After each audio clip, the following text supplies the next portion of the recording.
Hi YouTube, welcome back to my channel. If you're new here, click that subscribe button down below. Like this video. Here on my channel, we talk about true crime stories. Last week we covered Mr. Christopher Dunch, aka Dr. Death. Today we're going to be talking about the Watts family. Have you heard of them? Stick around.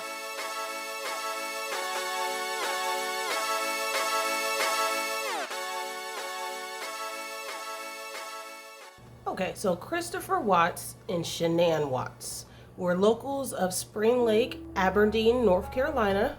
They met in 2010 and they got married on November 3rd of 2012.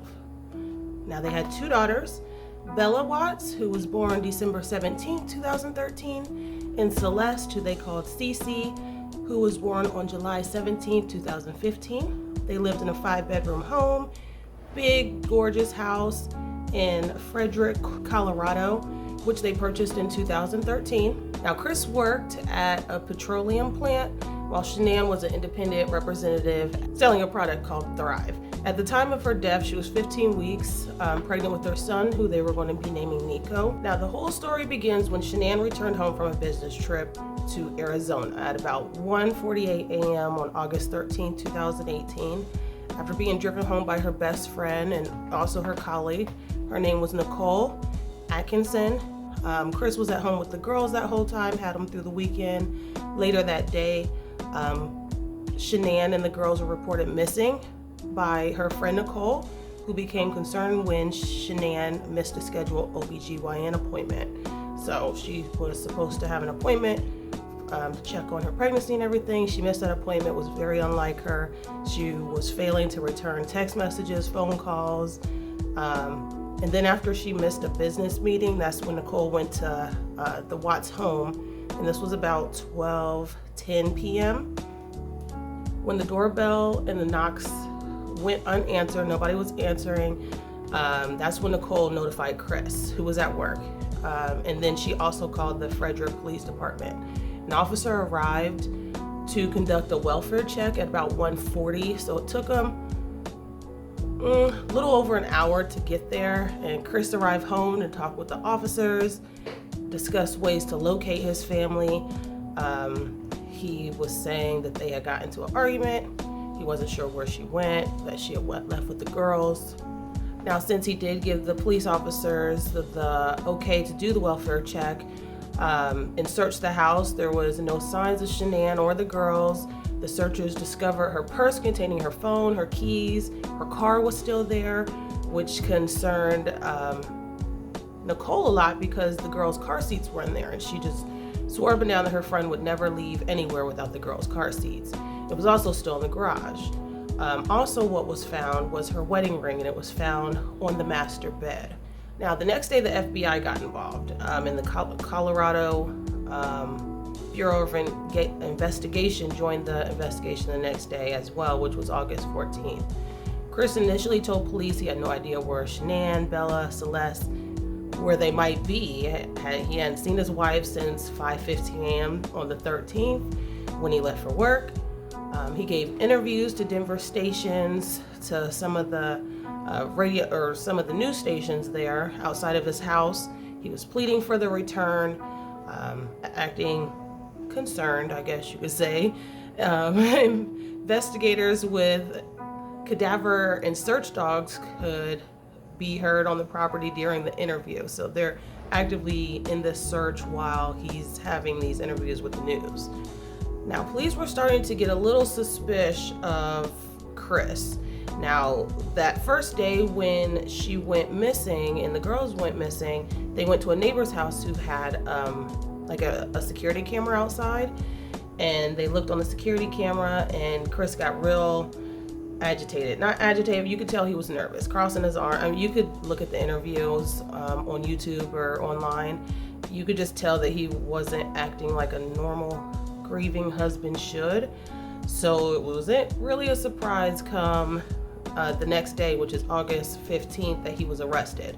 And according to police, he failed a polygraph test. And what's crazy about that whole situation is he agreed to take this polygraph test. You even see in the interview the lady like, Now, this would be silly if you actually committed this crime and you're taking this polygraph test, because you're not going to pass it, right? You know that, right? And he's like, yeah, I know. And this dude still fails the polygraph test. Now, after he failed the polygraph test, he did confess to murdering Shannan, and he asked to speak to his father before confessing. So his dad is the one that he actually confesses to. You could hear it in like the room because the mics are still on, whether anybody's in there or not. And according to the affidavit, he was having an affair with a woman named Nicole. It's not the same Nicole. It's not Shannan's best friend. It's a different Nicole. And he claimed he asked for a separation from Shannan. Now, during the investigation, he claimed that he strangled the girls in response to his request for separation in a fit of rage. He strangled her and then transported the bodies to remote oil storage site where he worked. Now, he gave first for a while, he actually claimed that Shannan killed the girls, and then his response was that he killed her. That's what he actually confessed to first. And as the investigators dug more and asked him more questions and interrogated him more, he finally admitted that first he strangled the girls. Then after he thought they were dead, he went to Shannan, who was sleeping. She had no defensive wounds or anything. So they believe that he drugged her, because I believe that there were drugs in her system. So they believe that he drugged her, and then not like heavy duty drugs or anything, but he basically sedated her, helped her go to sleep, and then he strangled her. And then it was said that Bella woke up and seen it, and that's when he realized that he had not killed the girls, because Cece ended up getting 2. So at this point, he's rolling up the body and all that, but I'll get into all that a little bit later.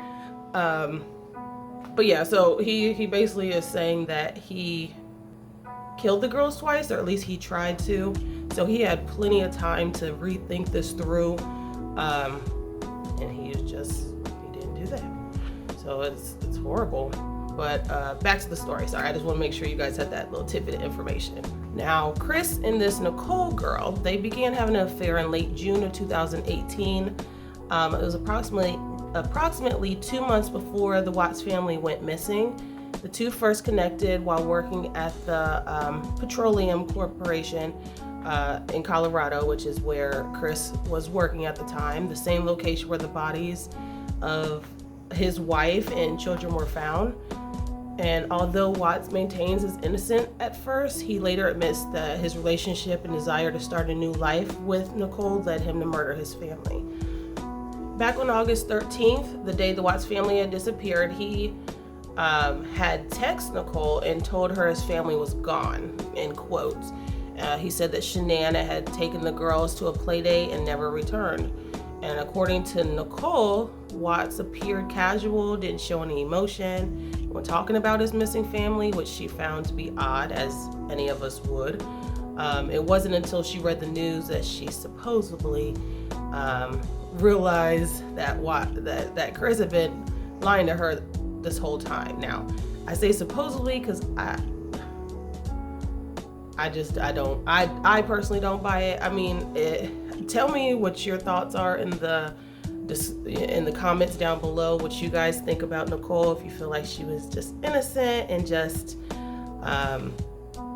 a victim in this as well. I truly feel like she may have played some roles or helped, because they did a lot of talking back and forth, a lot of talking, and she was shady to me as far as she didn't really admit the kind of relationship that they had to investigators in the beginning. So that seemed a little shady. But anyways, back to, y'all can let me know what you think. Now, although Nicole told Watts she wanted to take things slowly, they began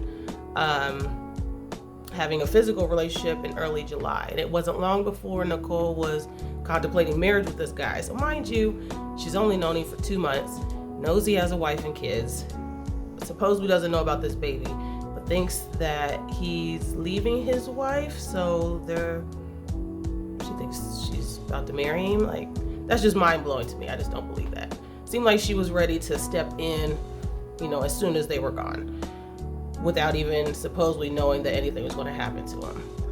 Now, according to the Washington Times, investigators looked through Nicole's Google search history, as they should have, following Chris's arrest. Her history contained phrases like searching in Google saying, "Man, I'm having an affair with, says he will leave his wife." And then there was another search that said, "Marrying your mistress," and as well as some online shopping, like lots and lots of pages of wedding dress shopping. And according to the Denver Post, Nicole believed Watts was a thoughtful, soft-spoken man who was at the end of his divorce proceedings when they first met. Okay. I mean, I guess. That's why you need to get to know people before you marry them. Tip number 1. So Chris had told her his divorce was finalized at the end of July, and she didn't realize he was still married until after the news broke that Shannan, Celeste, and Bella were missing. Now, again, watch her interviews, listen to her story, take what you want from that. I personally don't. I feel like she played some kind of role that she knew something. She may not have physically did it, but I feel like she knew something. But anyways, back to the story. Now, after Chris finally confessed, he told him where the bodies were. The authorities located the bodies of the Watts family on the property of his former employer, which was the petroleum plant, and that was on August 16th. He was fired on the 15th, and he was fired the 15th, the day of his arrest. The girls' bodies were found hidden in the oil tanks that were there. And then Shannan and Nicole were buried in a shallow grave nearby. Now, he said the reason that he put them in these tanks was to try and get them as far away from Shannan as possible. If that's not sick, I don't know what is. So, this story was just very horrific. I have children. I have 3 of them. They're little. I just cannot wrap my brain around hurting my children. That's just mind-blowing to me. Now, this case moves pretty fast. It didn't take them long to figure everything out, because by August 21st, Watts was charged with 5 counts of first-degree murder, including an additional 1 count per child cited as death of a child who has not yet attained 12 years of age, and the defendant was in a position of trust. Unlawful termination of a pregnancy was another one, and 3 counts of tampering with a deceased human body. So for killing and then moving Shannan's body. He was denied bail at first court appearance. At a later hearing, his bail was set at $5 million, and him being required to put 15% down to release. Now, in an interview with Dr. Phil, I just want to kind of throw this info out there. I kind of touched on it earlier, but Chris's lawyer claimed that he confessed to killing Shannan after an argument regarding the divorce. During the murder, Bella walked in, like I said, and then he told her that Shannan was sick, loaded Shannan's body in the car, and then the girls without the car seats in the back of his work truck. He later smothered them with their favorite blanket, one after the other, and then that's when he put them in those tanks. Now, for the sentencing, Chris pleaded guilty to the murders on November 6th.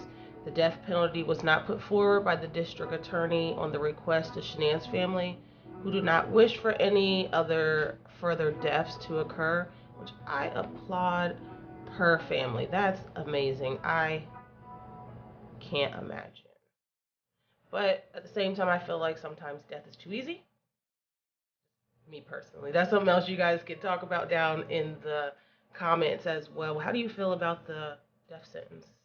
How do you feel about lethal injection or any of that? But anyways, back to the story. Now, her family was supportive of the decision to accept the plea deal, and then on November 19th, he was sentenced to 5 life sentences, 3 consecutive and 2 concurrent without the possibility of parole. So he received an additional 48 years for the unlawful termination of Shannan's pregnancy and 36 years for the 3 charges of tampering with deceased bodies. After this, he had his $5 million bail revoked and was immediately remanded to custody. On December 3rd, 2018, Watts was moved to an out-of-state location due to security concerns. On December 5th, 2018, he arrived at the Dodge Correctional Institution. It's a maximum security prison in Wisconsin to continue serving his life sentence. So that is the horrible, horrible story of the Watts family. How this loving, this man who appeared to be very loving. Shannan did lots and lots of social media things, so she was always putting herself, her family out there. He was always in videos, always seemed bubbly and happy. Maybe he wasn't. Obviously, he wasn't. I mean, so that's the story of the Watts. So leave your comments down below. Tell me what you guys think. Have you heard of this one before? But that wraps up today's stories with Stephanie. I hope you enjoyed this story. Hope you got something out of it. Hope you learned something new. Don't forget to subscribe, like, share. Don't definitely hit that notification bell so you never miss a video dropping. I try and drop them every 3 to 4 days. But thanks so much. I'll see you guys next time. Bye.